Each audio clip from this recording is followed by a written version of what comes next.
Boom! Ethereal Synchronicity triple four. Oh my gosh. Take two. Yeah, retrograde. Two times. So, keep it brief because time is of the essence. The moon moves, the day comes, it gets brighter real quick. But I found it, I caught it. Imagine how many days I've chased this moon and not being able to get it as clear as I've got it now. So gratitude and grace to this moment in time. Let it be blessed and let me shine. Let it shine. Let it shine. Bada bing. Ain't all about me, ain't all about you. It's all about us and it's all about what you gonna do. What you gonna do, what you gonna do. Actions speak louder than words. So anyway, that's why I made the point of getting out here to give you the moon live and direct. That's actually a tune I'm gonna look for. Sky Zoo, you know. The fact that your name's got a sky in it, Skyler, Sky Zoo, Sky. I'm always in the sky, the stars, looking up high. Rhymes natural, it's poetic. So yeah, tandem, two, doubles, couplets. Words. Mercury deals with thoughts, ideas, and communication. And yeah, the way that we do astrology is by communicating with people, each other, and at times, sometimes that's more difficult than others. Right now, we've got Mercury retrograde, which for the most part lasts about 5 weeks. It's not the end of the world, but it's also sometimes challenging to other people more than others. Sometimes to all of us in one way or another. But if you look at the gift of the time, you actually got to recognize it's not all bad and sometimes really good. But yeah, when you don't know, it can be quite difficult. And sometimes ignorance is bliss. The saying, you know, sometimes you, if you do, and if you don't, you know, I'm gonna leave that. So, people, been a real long time since I've been able to get out here and do this and express it in the real live and direct form. But Leo definitely deals with confidence. And I'm gonna say the Wizard of Oz. If you look at the lion's character, yeah, and if you've never seen that, then obviously watch it. But if you have seen it, you understand how the lion was not as confident as he made out to be inside. I think it's also like I can't remember which one of the I'm gonna say animated movies. There we go. But it's definitely one with a lion in it. I want to say Madagascar, or could be wrong. But yeah, and it's about the lion finding its confidence through actually having to step up and stand up and actually do the things that he thought he could do, but actually didn't know he could do. So that actually just lies true in people, which is why it's such a common story in how we identify with that energy. But it's about ourselves and recognizing ourselves and meeting our highest potential and what we see in ourselves sometimes, or who we kind of like truly see ourselves to be. I'd say that is kind of the solar energy, the masculine, the direct will. And it's just so funny because, oh yeah, the sun rules Leo, just to make the connection. But everyone has the sun in the chart, but it's not obviously in Leo, but everyone has Leo in the chart and it rules something, some way, some shape or form. We say it rules something, it means a house, a domain, an area in your life, or at least it resides somewhere in the energy within every chart that, you know, how it works. So, anyway, this particular sun moon combination is the sun at 27 degrees Leo, which I think is actually going to be time tomorrow from Truthful, and this moon is at about 15 degrees Aquarius. But when it's actually a proper full moon, about 24 hours from now, supposedly, it will be 27 degrees Aquarius. So 27 degrees Leo versus 27 degrees Aquarius. And the really supreme, extreme, great point about this, the illumined point, me even having the light, is Uranus, potato planet, is going to be at 27 degrees Taurus, which doesn't happen often at all. to be at 27 degrees any sign if you actually look at how Uranus operates. Once it's there, yeah, it's going to go direct retrograde, so it'll, you know, it'll cross over and be there for a little while. But for the sun and moon to be in the signs that are square to, which is Leo and Aquarius, which is square to Taurus, which is where Uranus is, and for it to be a full moon perfectly aligned is quite a significant moment. It's quite an explosive moment. Uranus deals with explosion, intuition, sudden like things, genius, rebellion. There's so many energies that kind of, the technology of the future, the yeah, just it's, oh yeah, it goes against the norm, doesn't it? So it's kind of non-conformist, definitely, in a way, radical, extreme, elitist. It's, I've seen so many things connected to it. If it's true or not is obviously a debate, and that's quite a thing that's with the Uranus kind of energy, I would say. Or the debate of that is that it debates for the sake of being on the opposite side, but it very much debates with logic, reason, and rationale. It's not about the emotion. It's more about what is the greater, bigger perspective, the bigger picture, the future, for the greater good. It's that kind of energy that is commonly associated to, and is often connected and says to have some influence over the sign, if not rule. But you know, that's up to heavy debate if outer signs rule any signs, but often commonly said to rule Aquarius by many people. That is Uranus, potato planet, as I call it, because people say it how they want, from Uranus, Uranus, however you want to say it, but it's that planet. Yeah. Oh my gosh. There's just so many things that I think of that make me laugh, but obviously, what can you say in a short moment? But this alignment's really special, and I've managed to get back out here and get to work and be doing bits. So I did write a few notes. Let me have a quick look. So there seems to be a four's hammer, sorry, a four hammer. A four's hammer speaks to basically one planet being in the middle of two other planets but across the way. So what kind of triangle are we talking about? We're talking about 135 degrees sesqui squares. There we go, sesqui quadrats. So two planets that are at a square 90 degrees away from each other, and then opposite in the middle, or so I would say, so in the middle of that would be 45 degrees, a semi-square point to the planets at 90 degrees. But instead of being at the semi-square point, it's across the way opposite point. So it's a 135 degree point from each side. That's for technicalities and people who want to know what I'm talking about when they say a four's hammer. Well, that's what it is in numbers. So that particular shape anyway, that type of triangle, is being formed by Pluto, yeah, let's see, Mars and Jupiter, and Venus, yeah. So Pluto's in Aquarius, Mars and Jupiter in Gemini, and Venus is in Virgo. So Venus in Virgo is square to Mars and Jupiter, which is quite an interesting alignment because it's kind of very fighty energy. And I should have mentioned that because it's just such a yeah. Someone kept saying, "You're Aggie, Aggie, Aggie, Aggie." It is Aggie energy, but it's passionate, it's feisty, but it is kind of, oh, it's a weird dynamic. Like I know people that have it in their own chart, but to be in the midst of it, actually feeling it, it's really a weird one. Because if it's not your own energy or your energy is slightly different to it, you're like, wow, what's this about? But like I'm feeling it very strongly under the mix of this, but that's because Jupiter is with the Mars energy, and then Venus is at a square. So Venus is in Virgo, critical, and not maybe in the best sign, and kind of tetchy. Truth be told, I've seen it in myself. Jesus, like it's just too comical to watch it play out and know. But depending on who understands what, is like, you know, what's being expressed in any given moment. And then Mars and Jupiter in Gemini being a lot of words and energy and thoughts to verbal, yeah.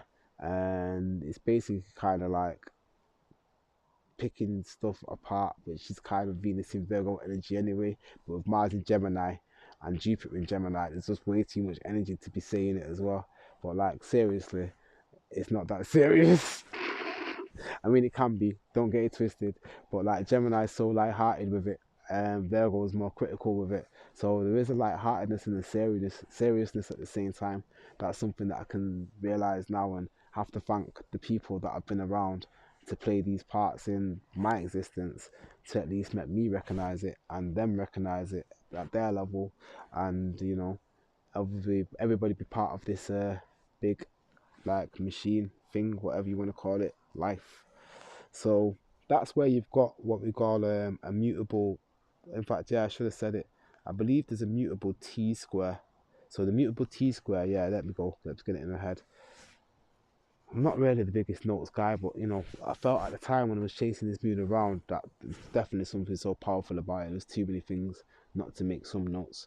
But there's Venus opposite Saturn, which is kind of peaking right now, because Venus is at about 17 degrees Virgo, and Saturn's actually retrograded to 17 degrees Pisces. So that also makes relationships under tension and pressure as well, because the seriousness of Saturn in Pisces, where Saturn's not at its strongest, and then Venus is also not at its strongest in Virgo. So it kind of makes for uh, work, play, play.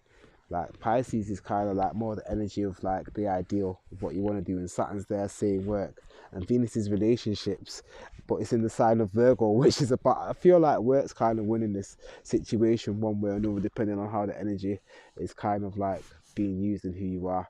But then, like, what's square to both of these planets, so in the middle, just is saying like, well, you're thinking something different, and the energy is elsewhere, which is Mars and Jupiter in Gemini.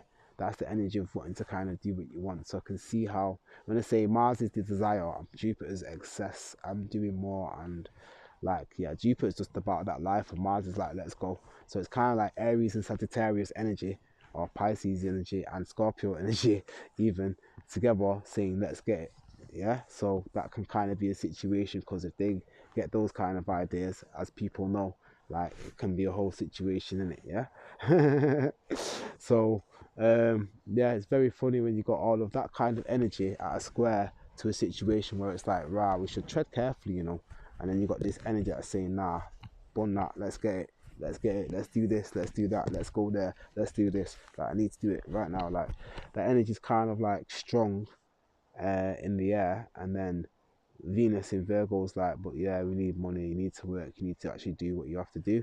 And then Saturn in Pisces is like, I don't really want to do that, you know.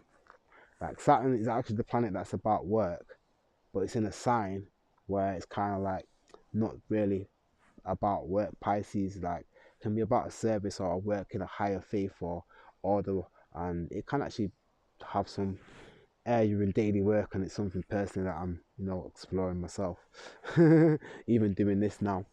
And then Virgo is definitely like a daily kind of energy, and Venus is kind of like, you know, the currency of what we not what we need, but what we want. Yeah. So whereas Mars is kind of how we go after it, desire, whereas like kind of what we attract. So Venus is kind of like more of an attraction type of planet, but it still kind of determines what we want, and like how we relate. There we go. It's a relational type of planet. Mars is less of a relational type of planet. It's more of a goal determined, goal conscious, achieving, straight to the point type of planet, where Venus is more of an attract and combine and collaborate type of planet. That's the energy and difference that I'm trying to explain. Mars and Venus do seem to be similar because they're connected to passions, but how I just broke it down there, you can see there's this distinct difference in Mars being wanting to go get, and Venus kind of like, it's more about coming to me, and how we can relate, share, and combine, and, you know, consolidate together a bit more. Than Mars is more about a martial energy, about what am I on, how is this getting done, and how's that going to work for me and this thing, and I ain't bothered until the goal's achieved. So some things might have to get hurt here, even if that's not the conscious intention. It's consciously going to happen because the result is what needs to be achieved. So Mars is very like sharp, and Venus is more rounded. Don't play with Venus though, and don't think Mars don't understand. But yeah, that's really what the basics are. Woo. And when these energies are at odds, it is causing like, yeah, quite a tension and a friction in relationships, working and otherwise. So yeah, if that's understood, then you'll recognize at this moment it's it's that way, but it shall pass. But you definitely would have probably come across some tension, and depending on what your own personal setup is, yeah, you'd have felt a bit tangled and mangled by it all. But yeah, it's mad. So Saturn and Jupiter, I think that's what I was talking about. Jupiter is daddy give me that, and Saturn is granddaddy not give me that. Or depending on whoever was giving whoever what. Just basically meaning that Jupiter's like kind of the more expanding giving energy, or it seems to be, and Saturn seems to be a more restrictive energy. But Saturn actually ends up giving you the structure which attains you to get the, actual physical realization. There we go, crystallization again, realization, something to like actually come into reality. Jupiter gives you the hope and the vision to actually do it, but Saturn, you need that actual, the clue, the grit. There you go, grit. You need the actual grit of Saturn and the discipline to go through the rough reality of what it is to actually really get it achieved. So yeah, though Jupiter, everyone says, is the lucky good planet, Saturn is the one that really delivers the greater rewards, the greatest rewards, the greatest karmic, longest giving rewards that attained through attained and maintained through discipline, respect, honor, hard work, that kind of energy we're talking about. Jupiter is more about not just, wrong word, although just Ju. Jupiter is more the energy of wisdom, luck, philosophy, outlook, travel, expansion, sagacity, which is wisdom again, I guess, spirituality, much more in Jupiter. Saturn's kind of just more the hard facts. So you need like Jupiter's big optimistic, there you go, optimism. Saturn's quite pessimistic kind of, but realistic, pragmatic is the word we'd use. Pragmatic pessimism, but that's it. Pragmatic pessimism is a Saturn kind of energy, whereas positive prosperity is more Jupiter energy. So I used all the P's there, but explaining two different planets that are. Oh, and in the archetype of astrology and mythology, I should say, in particular, it's a father and son relationship, with Saturn being the father and Jupiter being the son. When you want to say Kronos and Hercules, which is probably the names in mythology, are, let's get this right, Zeus. There you go, Zeus. Kronos and Zeus. Kronos was Saturn, Zeus was Jupiter, who ends up being king of the gods, but Kronos was originally. And Uranus was, which is kind of like Uranus, was Kronos' dad. So the mythology with them is that they basically fear the sons for usurping them for the power and basically taking over, which signifies basically the whole father and son battle of, I brought you in, but you're going to have to obviously take over one day, but I was ready to kind of hand over those reins. Saturn square Jupiter actually is kind of, there you go, probably the child having the Mars and Jupiter energy saying, yeah, this is a great time, and the father's like, yeah, it is your time right now, but like you better actually be serious and put it down, because one day you're going to be me, and if you don't actually get it right, it's not going to come out right. It's either going to come out, depending on who that father is, like this, or depending on how you put it down, like that. So not to kind of dampen your spirits, but yeah, Saturn and Jupiter give you massive big returns, and it's happened to so many people on a level. And yeah, we're reaping rewards of things that we've done 20 years ago, one way or another, I guess, is the point I was trying to make. It's that deep. Let's see what I was supposed to kind of mention or kind of notice when I did this write up. Basically, 17 degrees in the mutable sign, which is where we're finding Saturn at 17 degrees Pisces, Jupiter at 17 degrees Gemini, and even in this moment Virgo is 17 degrees Venus at 17 degrees Virgo, actually say it the right way around. And mutable signs, which is Virgo, Pisces, Gemini and Sagittarius, 17 degrees is, I believe, 4 degrees and 17 degrees is an anaretic degree, which basically means special, maybe difficult, challenging, but yeah, there's definitely some kind of lessons in that particular degree in the mutables design. Um, so I really feel like this is a big thing. Mutable also means flexible, changing, adaptable, and adjusting. So that's kind of like the moving plates of the situation. And then the fixed plates, but where things would like kind of like be less likely to move around. But in this particular instance, Uranus is involved in the mix.